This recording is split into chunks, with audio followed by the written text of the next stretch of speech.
Hey guys, what's going on? And welcome back to the channel. So in today's video, I'm going to be covering 10 reasons why your emails might be going to the spam folder. Then I'm going to give you 3 solid tips to start implementing right away to ensure you avoid having your emails winding up in the spam folder. We all know building your email list is one of the most important things that you can do for your business. But if you're not careful, you could have a list of thousands of people and never get any emails into their inbox. Let me ask you a question. Are you struggling with lower than 20% open rates for your email campaigns? It could be that your subscribers never even get the chance to open them. Why? Because your emails are winding up in spam folders. If you're a digital or affiliate marketer, you know how important your email list is. So I recommend you watch this entire video because at the end of this video, you'll not only know why your emails go to spam, but you'll also know exactly how to get them back into your subscribers' inbox. Before we dive in, you should consider subscribing to the channel and hitting the notification bell so you can be notified when I drop valuable content that will help you move your online business forward. First, we need to discuss why emails end up in the spam folder instead of the inbox. Business Wire states that email has an inbox placement rate on average around 80%, which isn't that bad. That means roughly 1 in 6 emails get sent to spam or blocked for your subscribers' inbox altogether. And you may think that 80% is pretty good, but here's a question. Would you be okay only achieving 80% of your earning potential? If you knew that you could make $100,000 this year, would you be okay bringing in $80,000?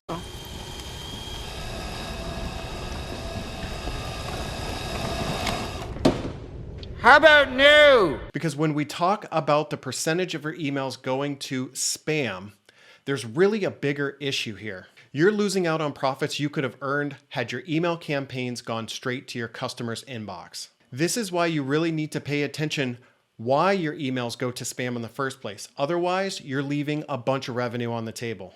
One of the biggest reasons that your emails go to spam is that in 2008, 2 of the largest email providers, Google and Yahoo, enhanced their spam filtering to improve their customer experience. One of the main complaints from users was that spam emails were flooding their inboxes. These providers really started cracking down on spam to better serve their customers. The problem is that the filtering process isn't 100% perfect, which means your legit emails have the potential to go to spam too. But there's another side to this story that you need to be aware of. Your subscriber engagement plays a huge role in email deliverability. Email service providers and your email autoresponders you use, like ActiveCampaign, GetResponse, Aweber, and ConvertKit, all look at your engagement levels, and Google and Yahoo measure recipient behavior when deciding which emails they will inbox and which go to spam. I'm going to explain all of these factors in detail so you can avoid getting flagged and stop your emails from going to spam. First, let's start with the 10 reasons why emails go to spam in the first place.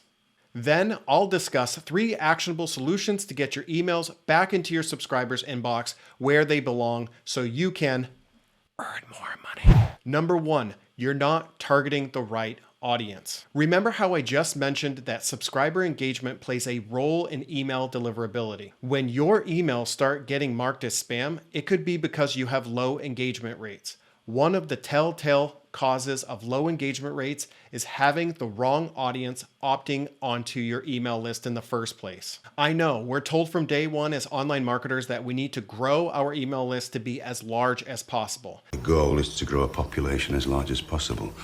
And considering the importance of email marketing, we should be trying to improve the quality of that email list as much as we can.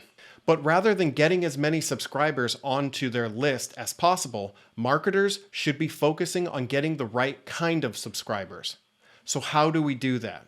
You do this by using targeted opt-in campaigns. By using niched social media profiles, we can create content that attracts exactly the audience we're looking for. You can set up the links to capture pages with congruent lead magnets, which ensures that you're only adding people to your list who fit your buyer persona. As a result, your engagement rates will rise and your emails will be sent to the right place. Number 2, you never got permission to email your subscribers. The number 1 rule of email marketing is to get permission to email first. Was I supposed to ask for permission? So don't ever ever purchase a list of email addresses, or you risk violating the CAN-SPAM Act and may be subject to penalties of up to $16,000. Oh, and that's $16,000 per email. That means if you've been sending an automated email series to people who haven't given you permission, you're looking at hundreds of thousands of dollars in fines. So, to get permission, you'll need an opt-in form on your website or landing page that makes it perfectly clear that your visitors are subscribing to your email list. Another way that marketers harm their email campaigns is by manually adding emails that they get from business cards collected at a conference or scraping or swiping from social media accounts. Let's be clear on this. Don't ever do that. While you may think that they would be interested in your weekly newsletter, sending emails to them violates the CAN-SPAM Act because they did not give you permission.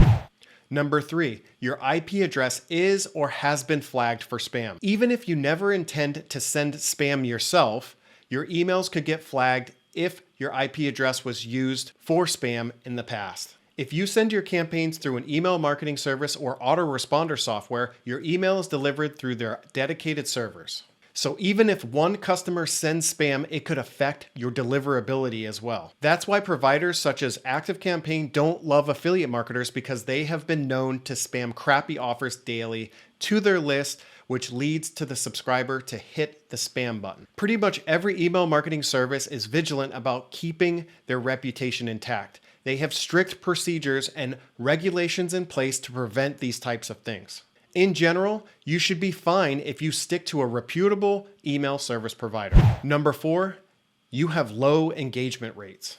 We already discussed the importance of getting high engagement rates from your subscribers. The top 10 webmail providers have stated that they look at how many emails are opened and how many are deleted as a factor in spam filtering decisions. So if you have low open rates and read rates, your emails are at a higher risk of being flagged for spam. You need to do everything you can to increase engagement. Other than targeting the right audience from the start, you can send your emails at the right time, craft catchy subject lines, segment your list, and keep your list fresh by scrubbing it or cleaning it regularly. ActiveCampaign has a great feature where you can automatically clean your list. This is done by setting 30, 60, or 90-day inactive automation, where if a lead does not open an email or click a link in that time period, they are automatically ensures the people who aren't interested in your emails aren't costing you money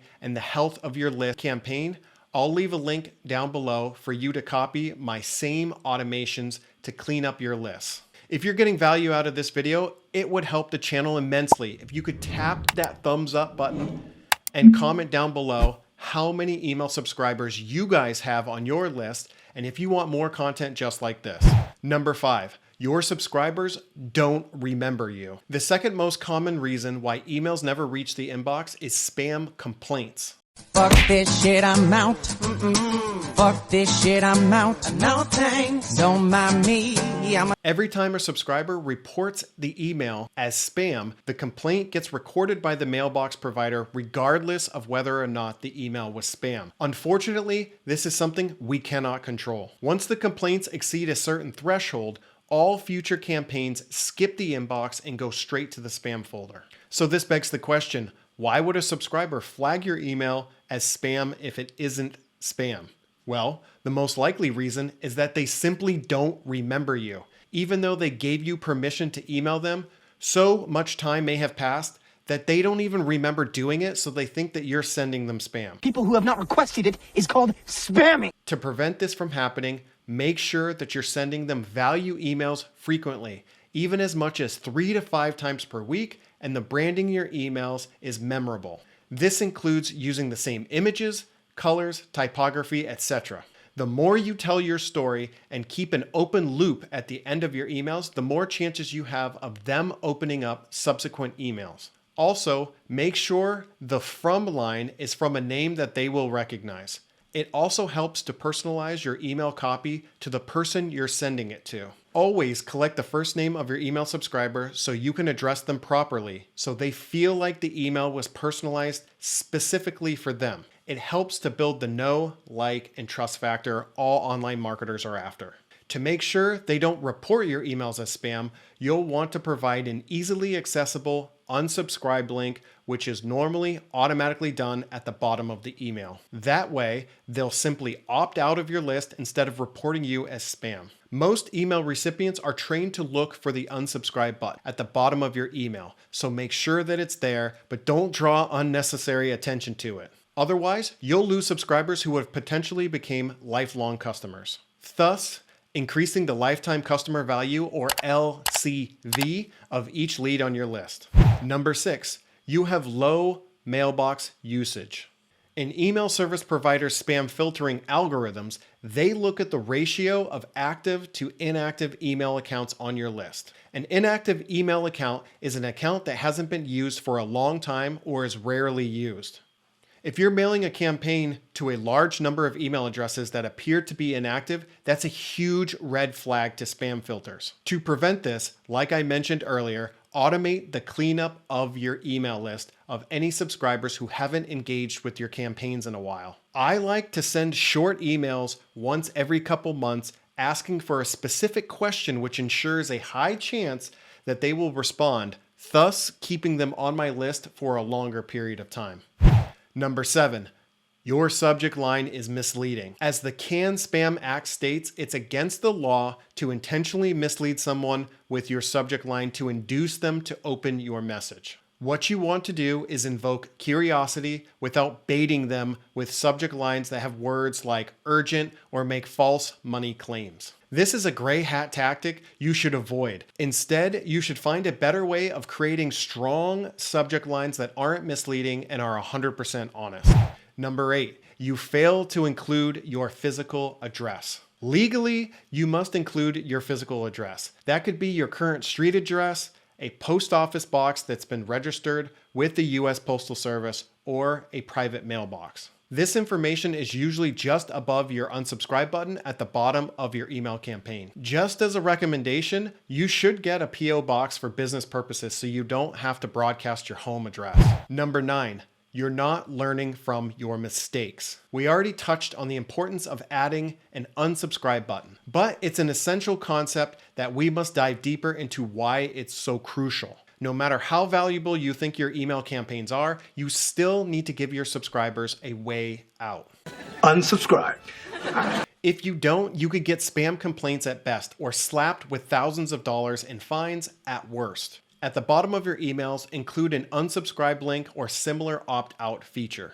But again, you already knew that. So why are we bringing it up again? Because you should use these unsubscribes as an opportunity to boost your engagement rates in the future. For example, you can send an unsubscribe confirmation email whenever a user opts out of your list. In that email, you can include a survey to figure out why your customer didn't want to be on your list anymore. Armed with that information, you can start customizing your email campaigns to prevent similar subscribers from leaving your newsletters or campaign. In other words, you're simply learning more efficiently from your mistakes. Lastly, number 10, you're using spam trigger words. Some spam filters are triggered by specific words in the subject line or the body of the email. Some spam trigger words are cancel at any time, click here, congratulations, free, great offer, guarantee, promise you, risk free. Your email provider may have a built-in tool that checks your emails for spam trigger words before you even send it out. Most email autoresponders allow you to check if your content has any spam words before you send it, so your emails don't get mistakenly flagged. Since you now know the theory behind email deliverability and the 10 reasons why emails go to spam, let's talk about my top 3 tips to get your emails into your customer's inbox. Number 1, you've got to target the right customers from the start. We've already touched on this at the start of the video, but it is really the best way to make sure that you don't get your emails campaigns flagged as spam. Number 2, tell subscribers to whitelist your emails on your introductory email. When you send welcome emails to your newest subscribers, tell them to whitelist your emails. This is basically asking your subscribers to tell their email service providers you aren't spam. Not sure how to set that up? Just Google the steps to whitelist an email address with Gmail, Outlook, or Yahoo. This is a simple action that helps in a couple of ways. For starters, subscribers can be sure that they'll keep receiving the emails that they're signed up for. Also, having more people whitelist your emails will increase your sender reputation and your inbox delivery rates will be a lot higher. Again, you'll want to do this in your welcome or introductory email when your readers are still excited about the content they just signed up for and your brand is fresh on their minds. This is the perfect time to ask them to whitelist your future content. Number 3, tell Gmail users to drag emails from other tabs to your primary inbox. Even if your email doesn't go to spam, Gmail users may still have trouble finding your emails because they have been filtered into other tabs like social or promotions. And us as online marketers, we classify these as spam because let's face it, people rarely look in these folders. To prevent this, simply ask your subscribers to drag your emails from their promotion folder to the primary folder. Now, I've given you 3 specific ways you can implement right now to prevent your emails from going to spam. I hope that this video helps keep your future emails out of spam and increases the lifetime value of your leads. Thanks for watching, and I'll see you guys on the next one.